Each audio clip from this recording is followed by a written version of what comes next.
명문가를 이렇게 연구한 분이 있습니다.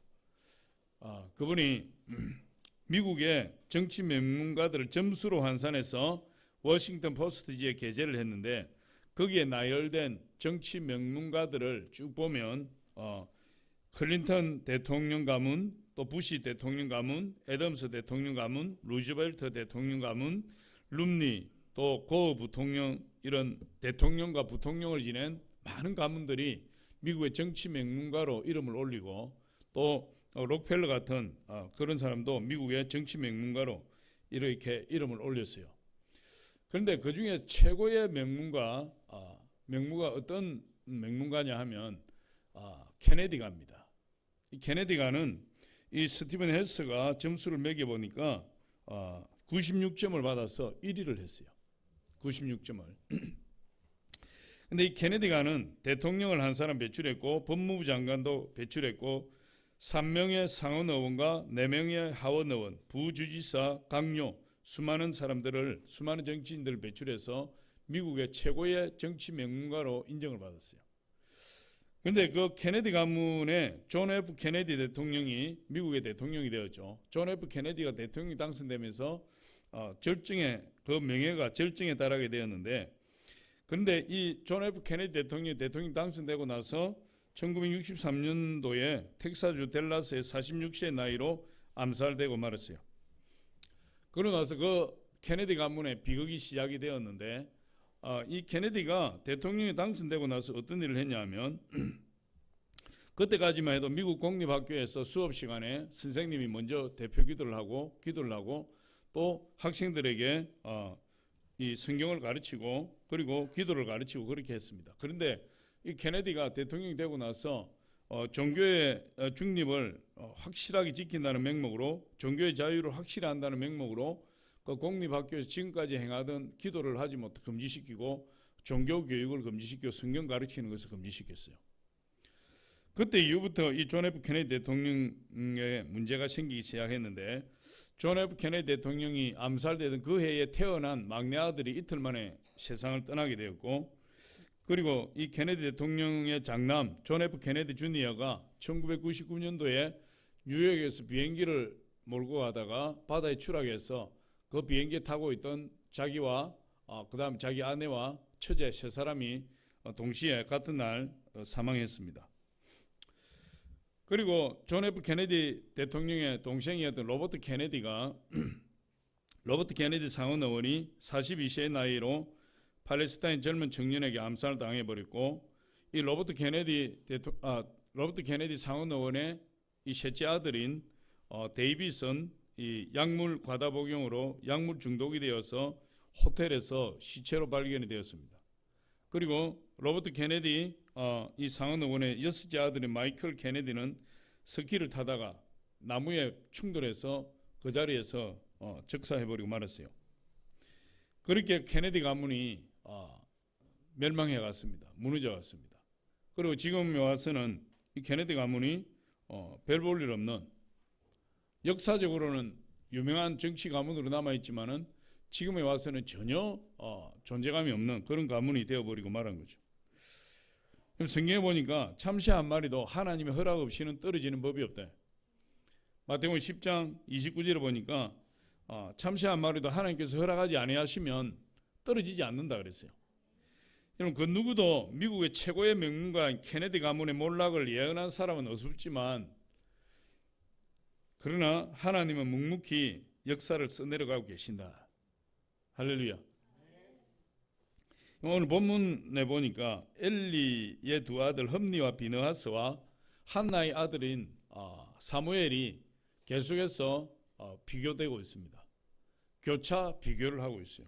그래서 이 엘리 집안은 마치 케네디 가문처럼 명문가였습니다.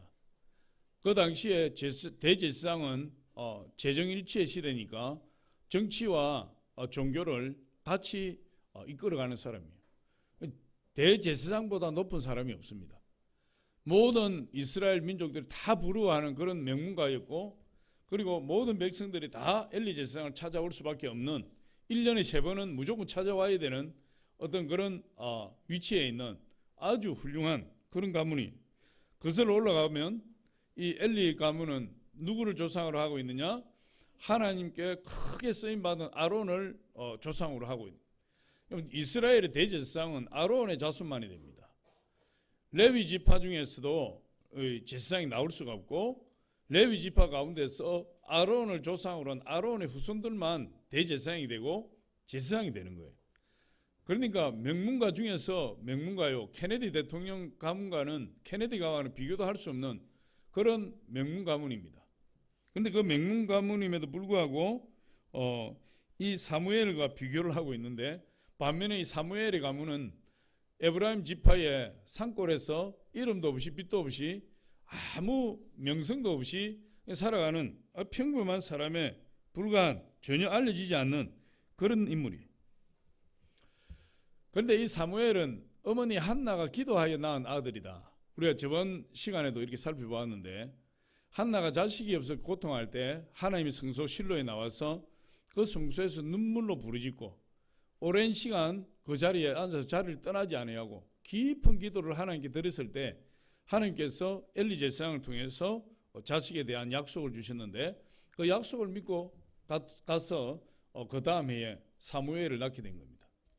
이 한나가 이 서원 기도를 통해서 사무엘을 놓아서 젖될 무렵에, 그러니까 한 서너 살이 되었을 때 그 애지중지했던 그 아들을 데리고 실로 성소에서 엘리 제사장 밑에 넣어두고 이렇게 엘리 제사장 밑에서 수종하며 섬기는 자로 키우게 되었습니다. 그래서 성경에서는 이 사무엘과 엘리 제사장의 두 아들 흠니와 비나와서 또 심지어 엘리 제사장까지도 이 사무엘과 비교하는 것을 볼 수가 있는데, 결론적으로 그 두 집안이 극명하게 대조되는 이제 결과를 낳게 되는데, 결론적으로 말씀드리면 사무엘은 점점 하나님의 능력을 받고 하나님께 인정을 받아서 위대하게 쓰임 받는 선지자가 되었고 사사가 되었고 제사장이 되었습니다. 그런데 이 그 집안 명문가를 이루었던 엘리의 집안은 점점 쇠락하여 결국 패망해 버리고 완전히 집안이 멸망해 버리고 말게 됩니다. 어떻게 해서 이런 차이가 있게 되는가? 거기에 대해서 오늘 우리가 한 몇 가지를 알아보려고 하는데, 첫 번째로 보면 이 사무엘은 어머니 한나의 기도가 있었다. 사무엘이 위대하게 된 것은 어머니 한나의 기도가 뒷받침이 되었다, 이렇게 이야기할 수 있습니다. 한나가 젖을 떼고 사무엘의 손을 잡고 이 실로 성소에 와서 엘리 제사장에게 그 넘겨줄 때 그 마음이 어땠을까? 하나님께서 이 한나에게 세 아들과 두 딸을 더 주셔서 위로를 삼게 하셨지만, 그러나 가장 힘들고 어려울 때 자식이 없어 그렇게 주님 앞에 눈물로 부르짖어서 서원 기도를 통해서 받은 그 아들을 젖을 떼자마자 이렇게 손을 잡고 실로 성소를 데려다주고 부모와 헤어지게 만들 때 그 심정이 어떨까? 그 심정은 아마 이 한나가 사무엘에 대한 굉장한 미안한 마음이 있지 않았을까 생각합니다. 아무리 자식이지만 가장 부모가 필요할 때, 엄마가 필요할 때, 그 3살, 4살 정말 엄마를 찾고 엄마가 없이는 살 수 없는 그런 아이를 데리고 실로 성소에 가서 마치 버리듯이 이렇게 두고 와야 되는 그 미안함, 그리고 그 기도를 통해서 받은 아들이니까 얼마나 귀하겠습니까? 우리가 이렇게 이야기 들어보면 절에 가서 100일 기도해서 아들을 낳았다 뭐 이런 이야기도 있던데, 하나님 앞에 기도해서 자식이 없어서 그렇게 구박을 당하고 수치를 당하고 부끄러움을 당하고 그리고 세상 살고 싶은 마음이 없는 그때에 하나님께서 기도해서 하나님 주신 그 아들이니까 얼마나 사랑스러운지 알 수 없는 겁니다. 사랑이 특별해, 그립고 미안하기도 하고 그립기도 하고 사랑이 특별한 그 아들을 보내놓고 한나가 할 수 있는 일은 뭐겠습니까? 그 아들이 잘 되기를 하나님 앞에 기도하는 거예요. 한나가 계속 하나님 앞에 기도했다, 이렇게 볼 수 있습니다. 그걸 어떻게 알 수 있느냐? 한나가 매년 실로 성소에 오게 되면 항상 제일 먼저 사무엘이 입을 옷을 준비하고 먹을 것을 준비해서 그 아들 사무엘 보기를 그렇게 소원하고 달려오는 겁니다. 그것이 오늘 19절에 보니까 그의 어머니가 매년 드리는 제사를 드리러 그의 남편과 함께 올라갈 때마다 작은 겉옷을 지어다가 그에게 주었더니 이렇게 이야기하고 있어요. 그러니까 이 사무엘은 실로 승수했지만은 그 아들을 사랑하는 마음을 기도에 담아 올려드리는 그 어머니 한나가 있었기 때문에 이 사무엘은 그곳에서 주의 종으로서 무럭무럭 자랄 수가 있었다. 그렇게 볼 수 있습니다. 이 한나가 이 사무엘을 무엇을 위해서 기도했을까? 다양하게 기도했겠죠. 어린 것이 아프지는 않을까? 감기에 걸리지는 않을까? 또 엘리 제사장 밑에서 눈치가 없어서 구박을 당하지는 않을까? 너무 어려서 하나님 뜻을 분별하지 못하지는 않을까? 그런 생각을 할 때마다 기도하지 않고는 견딜 수 없는 거예요.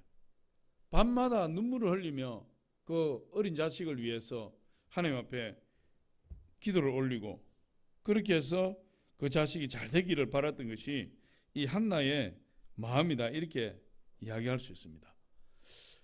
여러분, 우리가 부모님이 계셔서 자녀들을 신앙으로 인도하지만은 성경에 보니까 특별히 어머니의 믿음과 기도가 자식에게 미치는 영향력이 절대적이다. 이렇게 이야기해요.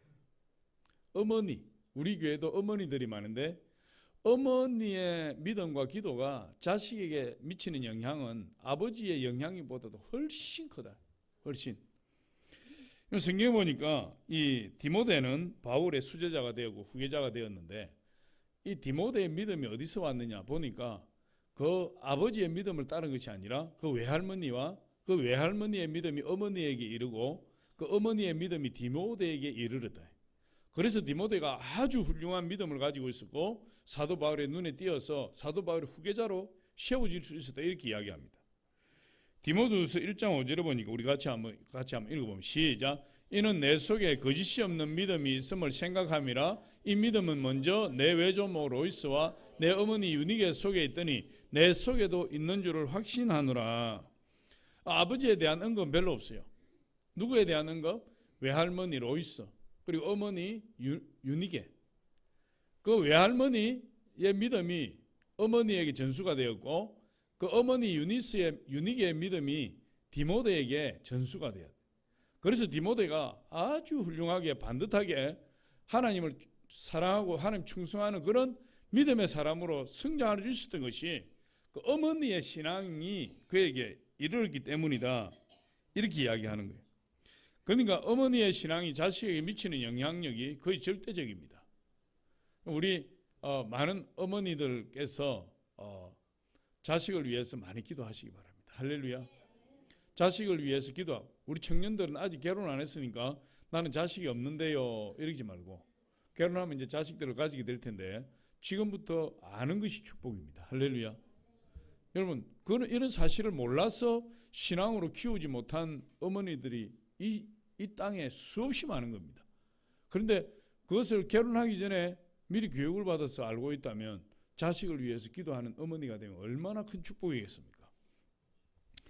어머니의 그 기도를 생각하게 될 때 어거스틴의 어머니 모니카를 생각하게 됩니다. 이 어거스틴은 성경의 13권의 성경을 기록한 사도 바울의 뒤를 이어서 사도 바울과 비견되는 그런 위대한 신학자요 위대한 감독으로 추앙받는 사람인데 이 어거스틴이 처음부터 신앙이 좋았던 것이 아닙니다. 이 어거스틴은 북아프리카에 탄생해서 타가스테라는 그 작은 촌에서 태어나서 이렇게 자랐는데 그의 아버지는 신앙이 없고 또 뭐 좀 방탕한 그런 사람이었어요. 그러나 그의 어머니 모니카는 아주 똑똑할 뿐만 아니라 믿음이 좋은 여인이었어요. 어머니는 아주 독실한 신앙을 가지고 있었고 그리고 예정이 깊은 아주 경건한 그런 부인이. 근데 이 어거스틴이 17세에 북아프리카에서 정치, 경제, 교육의 중심지 가장 큰 도시였던 카르타고로 유학을 가서 그곳에 수사학을 공부하고 그리고 또 그곳에서 결혼도 하기 전에 어떤 여자를 만나서 동거해서 아들까지 낳아버렸어요. 그러니까 방탕한 생활을 이루 말할 수 없이 하게 됩니다. 그때마다 어머니 모니카가 눈물로 기도하기 시작해요. 어거스틴이 주님께로 돌아오게 해달라고 눈물로 기도하게 되는데 이 어거스틴은 거기에 대해서 이단 종교인 마니교에 빠져버렸대. 심지어 마니교 이단 종교에 빠져서 어머니 속을 아주 뒤집어 놓기 일쑤였어요. 그런데 그 어머니가 그 이단에 빠진 이방 종교에 빠진 어거스틴을 보고 계속해서 눈물로 기도합니다. 17세에 그렇게 30세가 되었어도 어거스틴은 조금도 돌아오지 아니하고 끊임없이 타락하고 방탕하고 이방 종교에 빠져서 이방신을 믿고 하나님을 대적하는 사람이 됐어요. 그리고 어머니가 하도 기도하고 어머니가 울고불고 기도하니까 이 어거스틴이 어머니 몰래 로마로 가버렸어요. 어머니 몰래 로마를 공부하러 갔는데 이 모니카가 그 사실을 알고 어거스틴을 뒤쫓아서 또 로마로 따라갑니다. 로마로 가니까 어거스틴이 로마에서 저 밀라노로 올라가 버렸어요. 또 모니카가 그 어거스틴을 따라서 밀라노로 찾아갑니다. 그곳에서 눈물로 기도하며 아들이 회심하고 돌아오게 해달라고 눈물로 길같이 기도하는데 그 밀라노에서 이 유명한 목사였던 이 이탈리아 밀라노의 유명한 목사의 설교자인 암브로시우스를 만나게 돼요. 그 교회에 가서 예배를 드리고 그 목사님을 만나게 되는데 이 모니카의 이야기를 듣고 이 암브로시우스 목사님이 이 모니카에게 이렇게 이야기합니다. 기도하는 어머니를 둔 자식은 망하지 않습니다. 유명한 말이죠. 여러분 어디서 한번 들어보셨을 것이에요. 이 밀라노 주교였던 암브로시우스가 했던 말이에요. 모니카를 바라보고 모니카를 큰 위로를 받은 어머니 모니카는 계속해서 어거스틴의 회심을 위해서 끊임없이 눈물로 기도합니다. 자식이 방탕에서 헤어나게 해달라고 잘 되게 해달라고 끊임없이 기도하는데 어거스틴이 33세가 되었을 때 이 밀라노의 집들에서 이렇게 산책을 하다가 산책을 하는 중에 담 바깥에서 이런 소리가 들려옵니다. 들고 읽어라, 들고 읽어라. 그런 말이 들려와요. 근데 그것이 하나님 계시처럼 들려서 그 옆에 있는 성경을 펼쳤는데 그 성경을 펼치니까 로마서 13장 13절로 14절 말씀입니다. 우리 한번 보여주세요.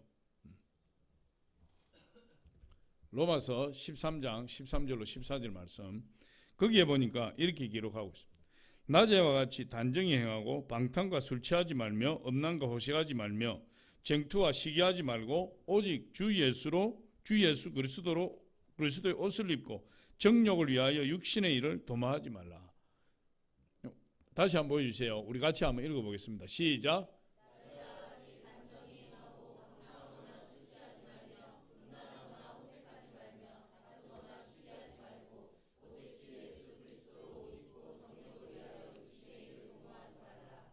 아니 뜰 밖에서 담벼락 밖에서 들고 읽으라는 소리가 들려와서 그것이 하나님 계시로 들렸다. 성경을 딱 펼쳤는데 이 로마서 13장 13절로 14절 말씀입니다. 자기가 지금까지 평생 동안 십수년 동안 방탕하고 타락하고 음란하고 온갖 더러운 온몸을 뒤집어 쓴 것 같은 그런 인생을 살았는데 그것이 성경에 딱 펼쳐진 겁니다. 거기에서 어거스틴이 무릎을 꿇고 회심해버려요. 어떻게 해서 그런 일이 일어납니까? 어머니 모니카의 끊임없는 그 기도를 통해서 회심하는 사건이 일어나 버려요. 그때 이 어거스틴을 따라다닌 제자였던 알리피우스가 그 광경을 목격하고는 어거스틴의 어머니 모니카에게 달려가서 어거스틴이 회심한 것을 알려줘요. 그 어머니가 그 소리를 듣고 눈물을 흘리고 기뻐 뛰며 춤을 추고 좋아했다. 근데 얼마 지나지 않아서 이 모니카가 열병에 걸려서 죽게 되었는데 그때 어거스틴을 불러놓고 세상을 떠나기 전에 이렇게 이야기했습니다. 내가 여기서 세상을 떠난다고 조금도 서슴해하지 말라. 나는 내 기도를 이루었으니 나는 이제 한이 없구나. 내 시체를 어디 장례할까 염려하지도 말라. 내가 내게 한 가지 부탁하는 것은 내가 제단에 나가서 기도할 때마다 나를 기억해다오. 그러고는 세상을 떠났어요. 여러분 어거스틴이 그 이후로 고향으로 돌아가서 그곳에서 감독으로서 그 교회의 감독으로서 수많은 사람들에게 영향력을 끼치는 그런 훌륭한 주의 종이 되었습니다. 어머니의 기도가 한나의 기도가 사무엘을 만든 거예요. 어머니의 기도가 우리 자식들에게 얼마나 큰 영향을 미친다는 것을 성경은 수없이 이야기해 주고 있습니다.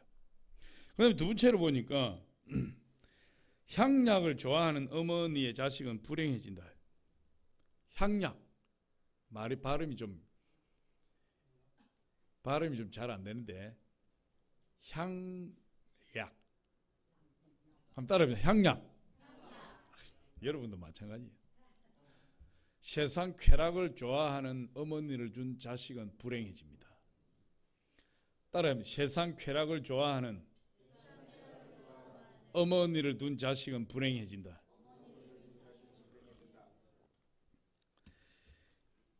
반면에 믿음의 어머니를 둔 자식은 복받은 사람이에요. 성경에 여자들에 대해서 이렇게 예언하고 있습니다. 뭐 예언이라기보다도 이렇게 분명하게 말씀하고 있습니다. 향락을 좋아하는 여자는 살았으나 죽었느니라. 연락을 좋아하는, 쾌락을 좋아하는, 세상을 좋아하는 여자는 살았으나 죽었느니라. 우리 디모데전서 5장 5절로 6절 한번 보겠습니다. 시작. 5장 5절부터 시작. 참 가부로서 외로운 자는 하나님께 소망을 두어 주야로 항상 간구와 기도를 하거니와 향락을 좋아하는 자는 살았으나 죽었느니라. 참된 가부, 참된 여자, 올바른 여자는 어떻게 한다고요? 하나님 앞에 기도와 간구를 한다. 그러나 향락을 좋아하는 자, 향락을 좋아하는 자, 향락을 좋아하는 자는 살았으나 죽었느니라. 향락을 좋아한다는 말은 세상을 사랑한다는 말이에요.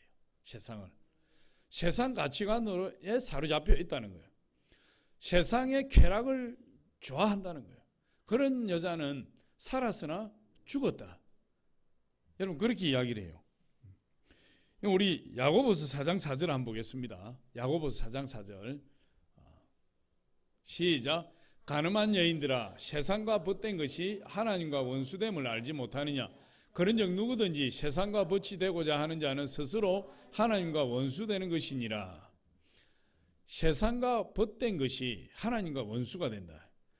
향락을 좋아하는 여자는 하나님과 원수가 되고, 향락을 좋아하는 자는 세상을 좋아하는 여자들이고, 세상을 좋아하는 여자들은 하나님과 원수가 된다. 여러분 그렇게 이야기하고 있습니다.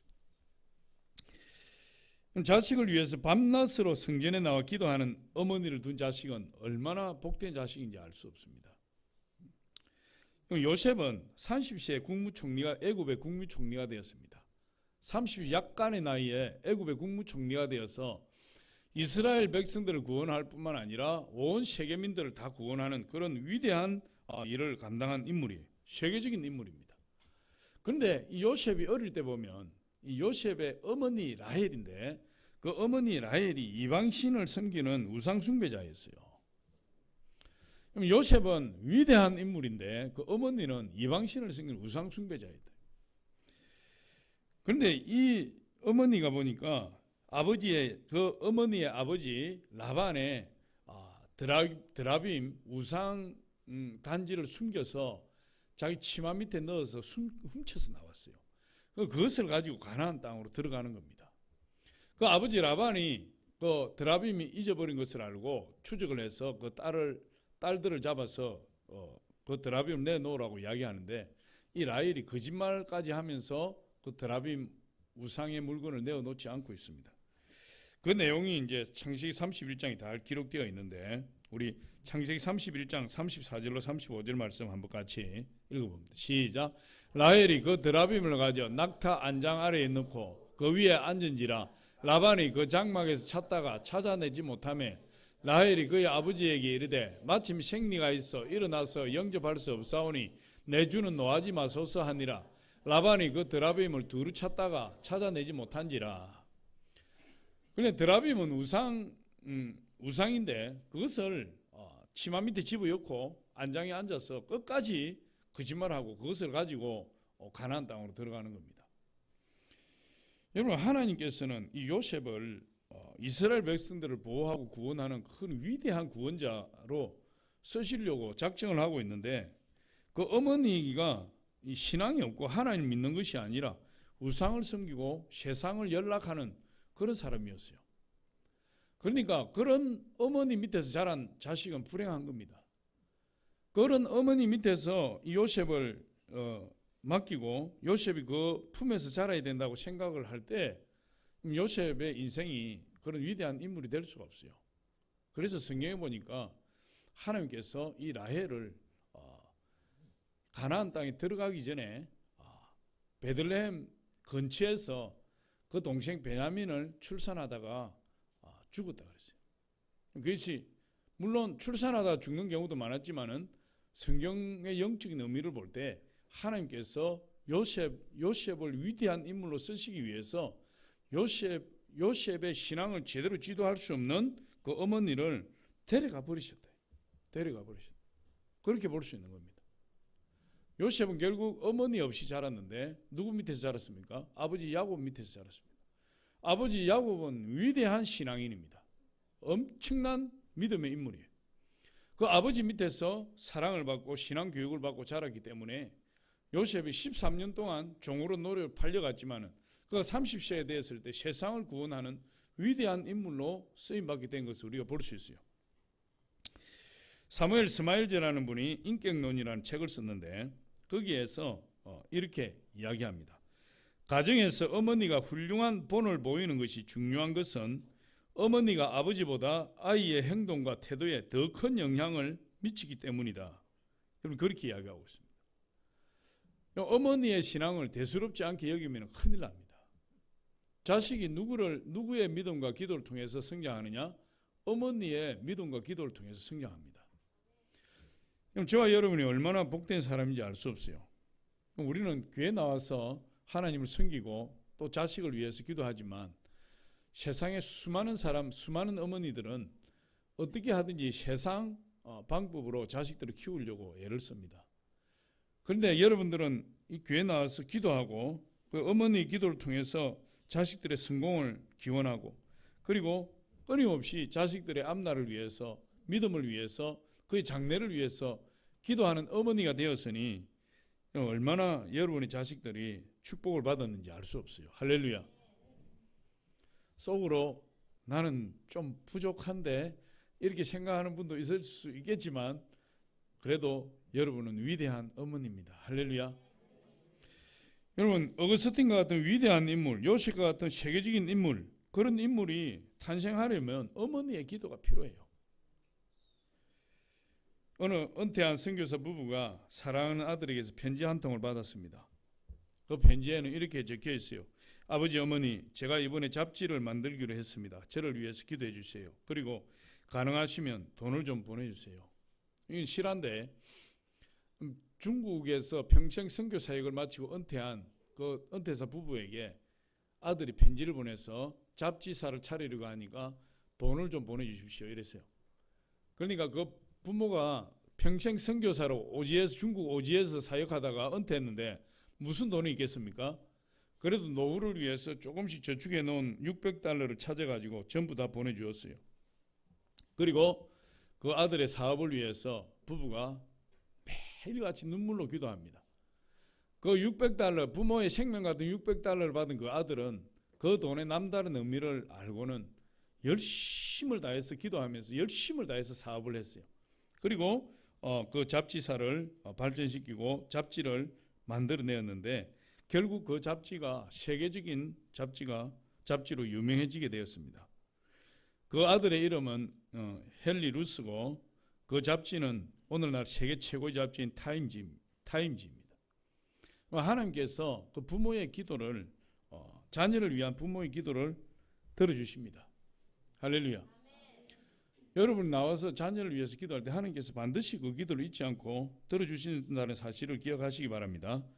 마지막으로 보니까 이 하나님을 존중하는 자식도 어머니의 기도를 통해서 나온다는 거예요. 오늘 성경 말씀을 보니까 하나님은 자신을 존중하는 자를 존중하고 자신을 멸시하는 자를 경멸한다 그랬어요.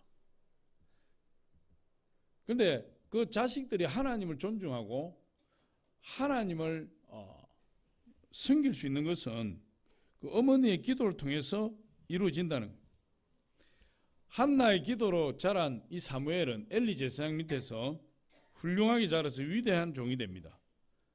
그는 나중에 사울 왕에게 기름 부어서 이스라엘 초대 왕으로 세우고 그 다음에 다윗 왕에게 기름 부어서 이스라엘 2대 왕으로 세우는 그런 놀라운 사역을 감당하게 돼요.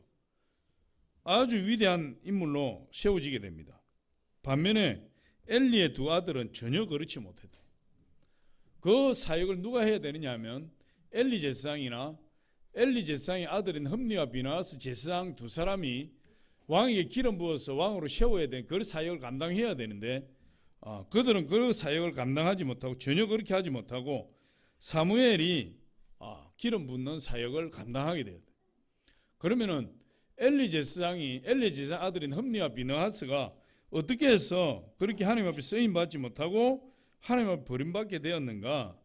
거기에 대해서 성경이 분명하게 이야기하고 있어요. 세 가지로 이야기하는데 세 가지로 제가 요약을 했는데 첫 번째로 보니까 흠니와 비느하스는 제사장이지만은 하나님을 몰랐다. 하나님 몰랐다. 충격적이지 않습니까? 태어나서 하는 일이 하나님 섬기는 일이에요. 성전에서 하나님 섬기는 그런 사역을 태어나면서부터 하는 그 직분을 맡은 제사장인데 그들이 하나님께 버림받은 이유 중에 첫 번째가 뭐냐 하면 하나님을 몰랐다. 이렇게 하나님 몰랐다. 우리 성경에 보면 우리 성경을 한번 보겠습니다. 사무엘상 2장 12절에 보니까 이렇게 해요. 엘리의 아들들은 행실이 나빠 여호와를 알지 못하더라. 그럼 제사장들이 어떻게 하나님을 모를 수가 있습니까? 그런데 그것이 큰 죄가 되어서 하나님께 버림받게 되었다. 이것은 오늘날 우리에게도 해당되는 말이에요. 하나님을 안다. 나는 하나님 알아요. 우리 문재인 대통령을 우리가 안다 이렇게 이야기하잖아요. 유명한 인물들을 안다 이야기하는데 그거는 어떤 피상적인 지식을 통해서 안다는 거예요. 내가 우리나라 우리 문재인 대통령과 만나서 같이 밥을 한번 먹어보지도 않고 같이 한 시간 이야기 안 해봤지만은 어떤 피상적인 지식을 통해서 안다고 이야기를 해요. 우리가 하나님을 아는 것도 그런 수준에서 안다고 이야기하는 경우가 많이 있습니다. 그런데 그건 안다는 것이 아니에요. 하나님을 안다고 이야기했을 때 그 안다는 것은 그 원어의 뜻을 보면 체험해서 안다는 거예요. 체험해서. 하나님을 체험해서 아는 것이다. 할렐루야. 지식적으로 아는 것이 아니고 우리가 요즘은 성경 지식을 많이들 가지고 있습니다. 당신 구원받았습니까? 네, 저는 구원받았습니다. 구원받았다고 이야기할 때도 보면 구원받는 지식을 알고 있는 경우가 많습니다. 구원받은 것이 아니라 구원받는 지식을 알고 있다. 예수 그리스도께서 우리 인류의 죄 문제를 해결하기 위해 십자가에 죽으시고 그 예수 그리스도를 믿으면 우리는 구원받습니다. 그 지식을 모르는 사람은 교회에서 아무도 없습니다. 그 지식을 알고 있다고 해서 그 사람이 구원받았다 이렇게 이야기할 수가 없는 거예요. 할렐루야. 그 구원이 내 구원이 되는 체험이 있어야 돼요. 내가 직접 체험해서 십자가의 은혜가 내 인생 가운데 들어와야 그때 내가 십자가를 알게 되었구나. 하나님을 알게 되었구나. 예수 그리스도를 알게 되었구나. 그렇게 이야기할 수 있는 것이지. 교회 나가면 구원받는다 카드라 통신. 십자가를 믿으면 구원받는다 카드라. 기도하면 구원받는다고 하더라. 그런 알고 있는 지식이 우리를 구원해 주지 못한다. 그러면 엘리 제사장의 두 아들 흠니와 비느하스 심지어 엘리 대제사장까지 태어나면서부터 성소에서 하나님을 섬긴 사람이에요. 그런데 하나님은 충격적이게 뭐라고 이야기합니까? 그들은 하나님을 모른다. 그래서 버림받은 거예요. 그래서 버림받은 그것이 큰 죄가 되어서 버림받게 되었다. 그런데 하나님을 모른다는 것을 어떻게 단정할 수 있느냐? 그럼 그렇잖아요. 당신 하나님 압니까? 예, 압니다. 당신 하나님 압니까? 압니다 했는데 보니까 당신 하나님 몰라요. 이렇게 이야기할 수 있는 것이 근거가 있다 이 말이에요. 그 근거가 어떻게 그렇게 이야기할 수 있느냐? 그들의 행실을 보고 안다. 행실. 우리 12절 다시 보면 이렇게 이야기합니다. 엘리의 아들들은 행실이 나빠. 행실이 나쁘다. 행실이. 믿는 자의 행실이 아니에요. 하나님을 아는 자의 행실이 아니에요. 그러니까 믿는 자는 할 수 없는 그런 행실을 하게 돼요. 믿음이 여러분 단독으로 떨어져 있는 것이 아니에요. 믿음은 행함과 같이 간다. 믿음은. 할렐루야. 나는 예수님 믿습니다. 예수님 사랑합니다. 그러면은 예수님을 믿고 사랑하는 그 행동이 나온다는 거예요. 저는 구원받았습니다. 저는 예수님 믿습니다. 하나님 사랑합니다. 그런데 전혀 그런 행동이 없어요. 나쁜 행동, 하나님 대적하는 행동, 하나님 슬프게 하는 행동. 그런 사람은 그 행실을 보면 짐작이 된다. 그 나쁜 행실 때문에 엘리의 아들들이 하나님을 믿지 못했다. 하나님을 섬기지만 하나님을 알지 못했다. 하나님 일을 하고 있지만 구원받지 못했다. 그것이 큰 죄가 되어서 버림받게 되었다. 그렇게 해요. 그들의 행실이 어떻게 나빴느냐? 사람들이 하나님께 제사 드리려고 제물을 가지고 오면 솥에 삶고 있으면은 그냥 이 흠니와 비느하스가 칼고리를 가지고 가가지고 막 솥에 그냥 칵 찍어서 걸리는 거는 가지고 내 거야 하고 가져가 버려. 하나님 앞에 예배도 드리기 전에, 제사도 드리기 전에, 또 생고기가 먹고 싶으면 그 잘라온 고기를 그냥 빼앗아 가지고 가서 구워 먹어버려. 제사장님 이렇게 하면 안 됩니다. 하나님께 먼저 드리고 그 다음에 원하는 걸 가져가십시오. 그래도 소용이 없이 그렇게 했다. 그 행실을 볼 때 전혀 이들은 하나님 믿는 사람이 아니었다. 17절에 보니까 2장 17절에 이 소년들의 죄가 여호와 앞에 심히 크면 그들이 여호와의 제사를 멸시함이었더라. 예배를 멸시하는 것이 심히 큰 죄가 된다. 심히 큰 죄. 흠니와 비느하스 버림받은 이유가 거기에 있다. 첫 번째로. 두 번째로 보니까 이 해막에서 수종드는 여자들과 동침했다. 오늘 본문 22절에 2장 22절에 보니까 엘리가 매우 늙었더니 그의 아들들이 온 이스라엘에게 행한 모든 일과 해막문에서 수종드는 여인들과 동침하였음을 듣고, 이게 지금 있을 수 없는 일이잖아요. 있을 수 없는 일인데 엘리의 두 아들은 그 일을 예사로 했다. 예사로 여자들을 끌고 가서 제사장 방에 가서 동침하고 겁탈하고, 이게 하나님 앞에 큰 죄가 돼요. 세 번째로 보니까 어떻게 보면 이게 결정적일 수 있는데, 엘리 제사장이 자기 두 아들의 흠니와 비느하스가 그렇게 하는 것을 보고도 교육을 안 시켰다. 교육을. 그렇게 성전에 봉사하는 여인들을 겁탈하고 하나님께 드려지는 재물을 마음대로 가져가서 그냥 처먹고 막 이렇게 하는데도 엘리 제사장이 두 아들을 교육을 안 시켰어요. 오늘 2장 본문 24절에 보니까 22절로 24절, 25절 이렇게 보니까 그 흠니와 비느하스의 악행이 엘리 제사장에게 다 들려와요. 다 들려오는데 엘리 제사장이 두 아들에게 뭐라고 이야기하냐면, 얘들아 적당하게 해라. 이제 너 많이 먹었다 아이가 고마해라. 적당하게 해라. 이 정도 수준에서 내버려둬요. 성경에 보니 뉘앙스가 그렇습니다. 23절 이하에 한번 보면 그들에게 이르되 너희가 어찌하여 이런 일을 하느냐? 내가 너희의 악행을 이 모든 백성에게서 듣노라. 내 아들들아 그러하지 말라. 내게 들리는 소문이 좋지 아니하니라. 너희는 여호와의 백성으로 범죄하게 하는도다. 그냥 단호하게 못하게 해야 되는데 이렇게 적당하게 해라. 그만해라. 소문이 안 좋다. 사람들이 보는 시선이 좀 안 좋다. 적당하게 해라. 이런 식이에요. 그런데 거기에 대해서 하나님이 뭐라고 이야기하냐면 25절 하반절에 보니까 그들이 자기 아버지의 말을 듣지 아니하였으니 이는 여호와께서 그들을 죽이기로 뜻하셨음이었더라. 이더라.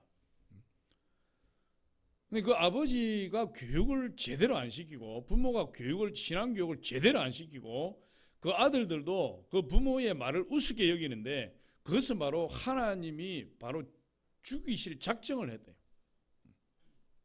무서운 일 아닙니까? 부모의 신앙 교육을 제대로 받지 못하면 하나님 죽이실 수가 있다. 부모가 자식에게 신앙 교육을 제대로 시키지 못하면 그것 때문에 그 집안에 화가 임할 수가 있다.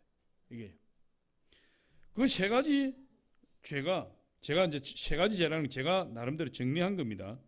이 세 가지 죄 때문에 엘리 집안이 망해버려요. 엘리 집안 망해버립니다. 하나님 성경에 보니까 하나님을 존중히 여기는 자를 하나님 존중히 여기고 하나님 멸시하는 자를 하나님 경멸한다 그랬어요. 오늘 우리 읽지는 않았지만은 우리 성경 사무엘상 2장 30절 하반절에 보면 이렇게 이야기합니다. 우리 30절 하반절 한번 보여주시고 자 우리 같이 한번 읽어보겠습니다. 시작. 30절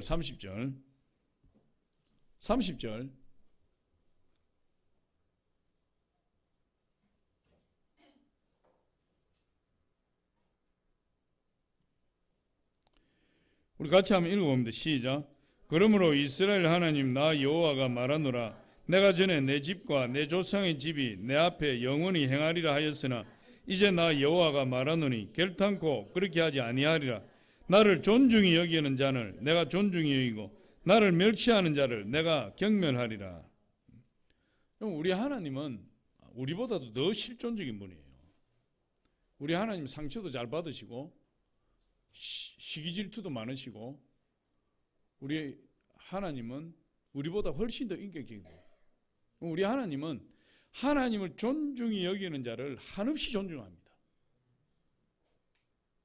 예배를 멸시하니까 하나님이 흠리와 비나스를 심판해버립니다. 하나님을 존중히 여기는 하나님 존중히 여기는 자를 하나님 존중히 여기고 하나님 멸시하는 자를 하나님 경멸하신다. 그렇게 이야기하고 있어요. 그러니까 우리 자녀들이 우리 가정이 하나님의 쓰임받는 가정이 되고 축복의 가정이 되고 축복의 자녀들이 되기 위해서는 뭘 가르쳐야 되는 거죠? 흠리와 비나스처럼 하나님을 멸시하고 경멸히 여기는 자로 가르치는 것이 아니라 하나님을 존중하는 자로 가르쳐야 된다. 하나님 존중하는 자. 자녀들이 하나님을 존중하면 부모가 하나님을 존중하면 하나님이 그 가정을 존중해버려요. 한없는 축복. 케네디 가문이 하나님을 존중하지 않고 하나님 멸시했어요. 미국의 최고의 명문 가문인 그 가문이 멸망해버린 겁니다. 하나님 멸시했더니 하나님이 경멸해버린 거예요. 경멸한다는 말이 얼마나 비참합니까? 하나님께서 이 엘리 제사장과 그 두 아들이 행하는 범죄를 하나님 다 보고 계신 겁니다. 우리 하나님 다 보신다 그랬죠. 그리고 그 집안을 심판하시는데 우리 하나님은 항상 우리를 보호하고 계십니다. 보호하고. 그런데 끝까지 하나님을 존중하지 아니하고 경멸하면 멸시하면 하나님 보호의 손길을 걷어버려요. 다 걷어버려요. 그러면은 우는 사자처럼 산길자를 찾고 있던 마귀가 그 사람에게 달라붙어서 그 사람을 파멸시키는 겁니다. 우리가 하나님 보호의 손길을 끝까지 우리가 붙들고 있는 저와 여러분이 되어야 될 줄 믿습니다. 이 엘리 집안의 흠리와 비나스에게 여러분 이 세 가지 큰 죄로 말미암아 심판이 임하게 되었는데 어느 날 하나님이 무명의 선지자를 보내서 그 집안을 완전히 심판 예언을 하게 돼요. 그 심판 예언을 하게 되는데 그 무명의 선지자가 그 심판 예언하는 내용이 31절부터 36절까지인데 제가 읽을 테니까 이 성경 읽고 이제 설교 끝날 거니까 여러분들이 31절부터 2장 31절부터 36절까지 여러분 눈으로 보시고 저는 입으로 읽도록 하겠습니다. 보라, 내가 내 팔과 내 조상의 지팔을 끊어 내 집에 노인이 하나도 없게 하는 날이 이를지라. 이스라엘에게 모든 복을 내리는 중에 너는 내 처소의 환난을 볼 것이요 내 집에 영원토록 노인이 없을 것이며 내 제단에서 내가 끊어버리지 아니할 내 사람이 내 눈을 세잔하게 하고 내 마음을 슬프게 할 것이요 내 집에서 출산되는 모든 자가 젊어서 죽으리라. 내 두 아들 흠니와 비느하스가 한날에 죽으리니 그 둘이 당할 그 일이 내게 표징이 되리라. 내가 나를 위하여 충실한 제사장을 일으키리니 그 사람은 내 마음 내 뜻대로 행할 것이라. 내가 그를 위하여 견고한 집을 세우리니 그가 나의 기름 부음 받은 자 앞에서 영구히 행하리라. 그리고 내 집에 남은 사람이 각기 와서 은 한 조각과 떡 한 덩이를 위하여 그에게 엎드려 이르되 청하노니 내게 제사장의 직분 하나를 맡겨 내게 떡 조각을 먹게 하소서 하리라 하셨다 하니라. 이게 저주예요. 저주. 이 내용이 뭐냐 하면 엘리 집안에 노인이 하나도 없을 것이다. 다시 말해서 명대로 사는 사람이 하나도 없고 전부 다 젊어서 일찍이 다 죽을 것이다. 그리고 그 일 때문에 마음이 슬플 것이고 그 표징으로 이 무명의 선지자가 예언한 것이 맞다는 그 표징으로 너의 두 아들 흠니와 비느하스가 한날 한시에 죽을 것이다. 그것이 표징이 될 것이다. 그렇게 이야기를 했어요. 그리고 또 한 가지는 내 자손들이 망해서 제사장 직분을 감당하지 못하고 여기저기 흩어져서 제사장들에게 가서 다른 제사장들에게 가서 나에게 제사장 직분을 하나 맡겨주셔서 내 입에 풀칠이나 할 수 있도록 도와주시옵소서. 그런 구걸하는 자손들이 나오게 될 것이다. 그렇게 예언을 해버렸어요. 이 무명의 선지자가. 그런데 그것이 그대로 이루어진 것이 4장 19절로 17절로 22절 말씀이에요. 거기에 보니까 4장 17절에 보니까 소식을 전하는 자가 대답하여 이르되 이스라엘이 블레셋 사람들 앞에서 도망하였고 백성 중에는 큰 살육이 있었고 당신의 두 아들 흠니와 비느하스도 죽임을 당하였고 하나님께는 빼앗겼나이다. 흠니와 비느하스가 한날 한시에 죽는 것이 무명의 선지자가 예언한 표징이 될 것이다. 그것이 그대로 이루어지는 거죠. 그리고 하나님의 계를 말할 때 엘리가 자기 의자에서 뒤로 넘어져 문 곁에서 목이 부러져 죽었으니 나이가 많고 비대한 까닭이라. 그가 이스라엘 사사가 된 지 40년이었더라. 그의 며느리인 비느하스의 아내가 임신하여 해산 때가 가까웠더니 하나님의 꾀를 빼앗긴 것과 그의 시아버지와 남편이 죽은 소식을 듣고 갑자기 아파서 몸을 굽히려 해산하고 죽어갈 때에 곁에 서 있던 여인들이 그에게 이르되 두려워하지 말라. 내가 아들을 낳았다 하되 그가 대답하지도 아니하며 관념하지도 아니하고 이르기를 영광이 이스라엘에게서 떠났다 하고 아이 이름을 이가봇이라 하였으니. 이가봇은 하나님의 영광이 이스라엘이 떠났다 이 말이에요. 하나님의 영광이 엘리 집안에서 떠났다. 이것으로 엘리 집안이 완전히 망해버립니다. 완전히 망했어요. 무엇 때문에 그렇습니까? 부모의 기도가 없고 부모의 신앙교육이 없을 때 자식이 이렇게 되는 거예요. 결국 엘리 집안은 완전히 망이 되었고 그 부모의 기도, 어머니의 기도로 말미암아 세워진 사무엘은 그때 이후로 승승장구하여 하나님 앞에 위대하게 쓰임받는 위대한 선지자가 되었어요. 여러분, 하나님을 존중하는 자식을 만드는 것도 어머니의 기도입니다. 할렐루야. 자식을 위해서 기도해야 돼요. 여러분, 자식을 위해서 하나님 기뻐하지 않는 곳에 가면 안 돼요. 연락을 좋아하는 자는 살아서나 죽은 자다. 자식을 위해서 자식을 사랑한다면 사무엘처럼 하나님께 자식을 올려드리시기 바랍니다. 그리고 평생을 자식을 위해서 기도하는 어머니들이 다 되시기를 축복합니다. 기도하는 어머니를 둔 자식은 망하는 법이 없다. 여러분의 기도를 통해서 여러분 자녀들의 앞날이 시온의 대로처럼 활짝 열려지시기를 예수 이름으로 축원합니다. 아버지 하나님 감사합니다. 오늘 주님께서 함께 하셔서